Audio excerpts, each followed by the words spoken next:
संसार की सर्वोत्तम पतिव्रता वही है जिसकी दृष्टि में उसके पति के अतिरिक्त संसार में और कोई पुरुष ही न हो।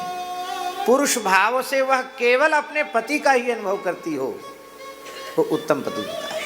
आहा, जिसके तन मन प्राण में उसका पति समाहित हो।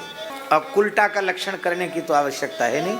जिसका एक में मन न लगा हुआ हो, अनेकों में मन लगा हुआ हो, वो उल्टा है। आशय क्या है? आशय ये है कि भगवान की मंगलमयी कथा सुनने से हमारी बुद्धि का कुलटात्व दूर होता है। बुद्धि का असतित्व, बुद्धि का कुलटात्व ये है कि बुद्धि कभी रूप में, कभी रस में, कभी गंध में, कभी शब्द में, कभी स्पर्श में लगती है, कभी लौकिक पारलौकिक भोगों में, कभी रुपया पैसा पद प्रतिष्ठा मान बड़ाई में बुद्धि लगती है। और ये बुद्धि शरीर संसार से हटकर केवल और केवल भगवान में लग जाए, ये है बुद्धि का सती होना। हमारी जो दुर्दशा है ना, वो हमारी बुद्धि के कारण है। हमारी बुद्धि का जो कुलटात्व है, असतित्व है, इसी के कारण हमारी दुर्दशा है। और हमारी बुद्धि एकमात्र भगवान में लग जाए। अब देखो, बहुत ध्यान से सुने, भगवान में बुद्धि लग जाएगी तो मन अपने आप भगवान में लगने लग जाएगा। क्यों? मन की नकेल बुद्धि के हाथ में है और इंद्रियों की नकेल मन के हाथ में है। तो जब बुद्धि भगवान में लग जाएगी तो मन भी भगवान में लग जाएगा। और मन बुद्धि भगवान में लग जाएंगे तो इंद्रियां भी भगवान में ही लगेंगी, भोगों में नहीं लग सकती, शरीर संसार में नहीं लग सकती। इसलिए सारी समस्या का समाधान यहीं से हो जाएगा कि हमारी बुद्धि भोगों से हटकर, शरीर संसार से हटकर भगवान में लग जाए। और बुद्धि को भगवान में लगाने का सबसे श्रेष्ठ, सबसे सरल साधन है भगवान की मंगलमयी कथाओं का श्रवण करना।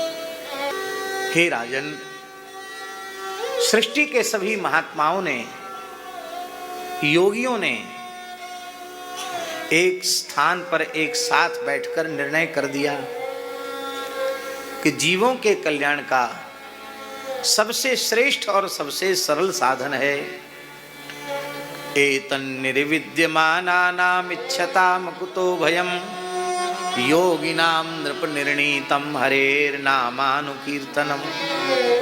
सभी योगियों ने भगवान के नाम कीर्तन को जीवों के कल्याण का सबसे श्रेष्ठ साधन माना है। सबसे सरल साधन भी यही है और सबसे श्रेष्ठ साधन भी यही है।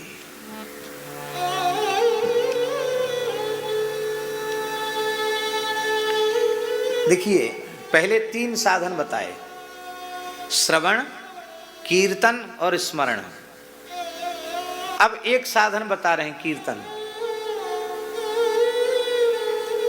एक ही अध्याय है, वक्ता भी वही है, अध्याय भी वही है, और वक्ता ने अपनी बात बदल दी, सुखदेव जी ने बात बदल दी। पहले 3 साधन बताए, अब एक साधन बता रहे हैं। एतन् निर्विद्यमानानाम इच्छताम कुतो भयम योगिनाम नृपनिर्णीतम हरेर्नामानुकीर्तनम।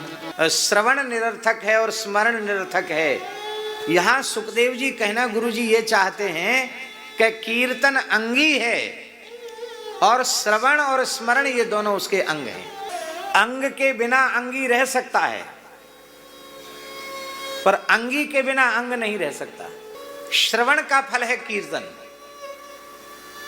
हम इतना सुने, इतना सुने, इतना सुने कि हमारे हृदय में जो संसार भरा हुआ है ये बाहर निकल जाए।